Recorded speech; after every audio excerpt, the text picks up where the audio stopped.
자, 다음으로 제갈량을 모시고 있는 와룡묘에 대해서도 한번 알아보도록 하겠습니다. 이미 너무나 잘 알고 계시겠지만 먼저 제갈량이 간단하게 어떤 사람인지에 대해서 한번 이야기해 보도록 하겠습니다. 흔히 우리는 제갈공명으로 더 잘 알려져 있는데요.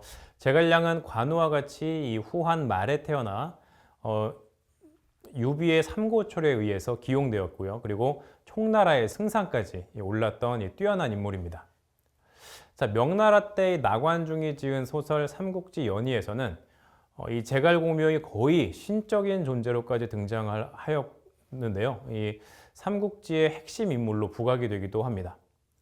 자, 제갈량은 그리고 유비를 도와 적벽에서 조조의 대군을 대파하고 그리고 끝까지 유비에게 충성하여서 유비 사후에도 총나라를 이끌었던 충성의 상징이기도 합니다. 이러한 이유로 이 제갈량은 중국 역사상 대표적인 전략가로 명성이 드높았고 또 중국 내에서는 이 민간 신앙에서도 이 충성과 지략의 신으로 추앙하여 신격화하고 있습니다.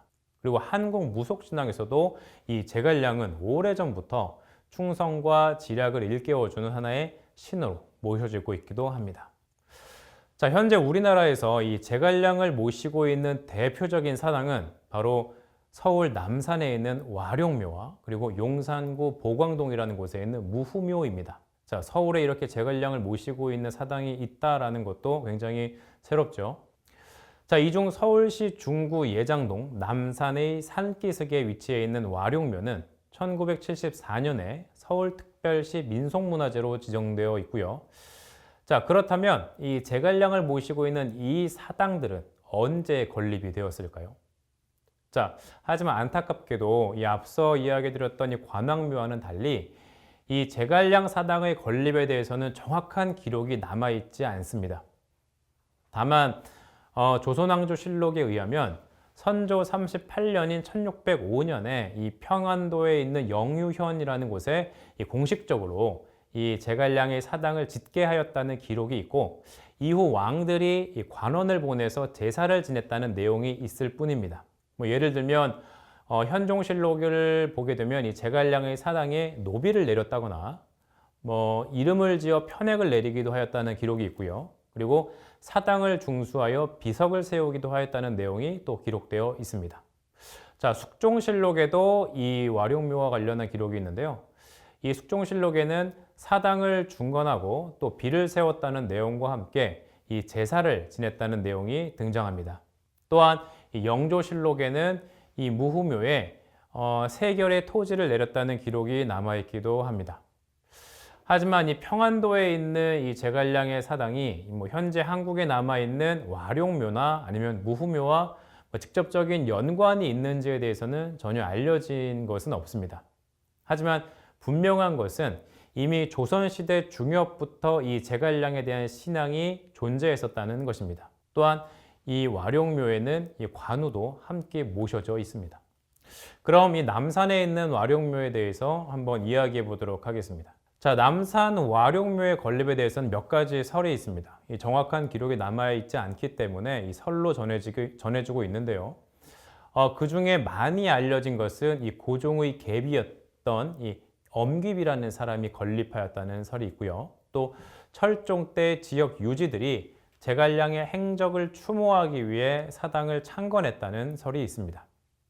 물론 이 말씀드렸던 것처럼 모두 정확한 기록이 없기 때문에 정확한 건립 시기와 그리고 건립의 주체를 확인할 방법은 없습니다. 다만 이 확실한 것은 1899년 4월 20일자의 독립신문을 보게 되면 이 제갈량의 신상을 돌에 새긴 집이 남산에 있다는 내용이 있다는 점입니다.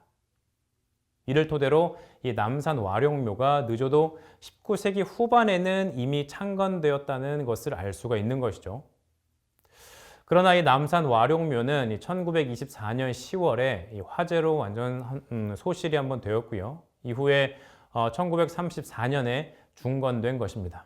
그리고 또 하나 흥미로운 것은 이 와룡묘 경내에 이 와룡묘 외에도 단군을 모시는 단군성전과 그리고 삼신을 모시는 삼성각 등이 같이 있다는 것입니다.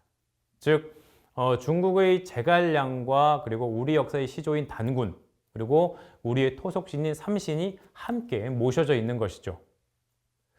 자, 관악묘가 이 관우만을 모시고 있는 곳과 비교하면 이 와룡묘는 매우 독특하다고 할 수가 있습니다. 이를 통해 확인할 수 있는 것은 이 와룡묘의 성격이 한편으로는 제갈량과 관우를 모신다는 점에서 충성을 숭상하는 유교적인 측면이 있지만, 이 단군을 모시고 있다는 점에서는 기복신앙의 샤머니즘적 성격을 보이기도 하는 것이죠. 자, 이렇게 중국의 도교적 신앙과 그리고 한국의 토속 신앙이 합쳐진 혼합적 종교의 성격을 가지고 있는 것이 이 와룡묘입니다. 어떤 한 자료에 따르면 1969년을 기준으로 와룡묘를 모시는 신도가 약 500명이라는 기록이 있는데요. 또 다른 자료에 의하면 1972년을 기준으로 이 명단상의 신도 수가 2,000명에 이른 적도 있다고 합니다. 현재 이 와룡묘의 신도의 규모가 어느 정도 되는지에 대해서 정확히 알 수 있는 방법은 없지만, 지금도 이 와룡묘에 이 치성을 드리기 위해 찾는 사람들의 발길이 끊이지 않는다고 합니다. 자, 또 다른 제갈량 사당이 바로 이 용산구 보광동에 있는 무후묘입니다. 무후묘 역시 와룡묘와 마찬가지로 정확한 이 건립 시기에 대한 기록은 전해지지 않습니다. 다만 서울시 문화재위원회가 펴낸 자료에 의하면 조선시대 중국의 상인들이 한양으로 들어올 때 이 무후묘에 들러 제사를 지냈다고 하는 기록이 있는데요. 지금은 구술하고 있지 않지만 1970년대 후반까지만 해도 이 무후묘에서는 지역민들이 모여 큰 구술하였다고 합니다. 다만 큰 구술을 하지는 않아도 1년에 2번 정도, 그러니까 정월 초하루와 그리고 10월 초하루에 지역민들이 모여서 2차례의 유교적 행사를 치르고는 있다고 합니다. 이 중 10월 제례의 경우에는 80여 명이 참여하고 있다고 하는데요. 이 제례 유지를 위해 무후묘 제전위원회를 운영하는 등 명맥을 유지하고 있는 중이긴 합니다. 자, 지금까지 이 관악묘와 와룡묘에 대해서 살펴보았는데요. 삼국지의 대표적인 인물인 이 관우와 그리고 제갈량이 어떻게 한국에서 신격화되었고 또 지금까지 그 흔적이 남게 되었는지 이야기해 보았습니다. 관우와 제갈량은 중국 사람들에게도 크게 사랑받는 인물이기 때문에 어떻게 보면 관악묘와 이 와룡묘는 한국과 중국의 이 문화적 교류가 일어날 수 있는 중요한 접점이 될 수도 있을 것입니다. 서울에 계신 분이라면 시간을 내서 한번 찾아보시는 것도 의미 있는 일이 될 것 같습니다.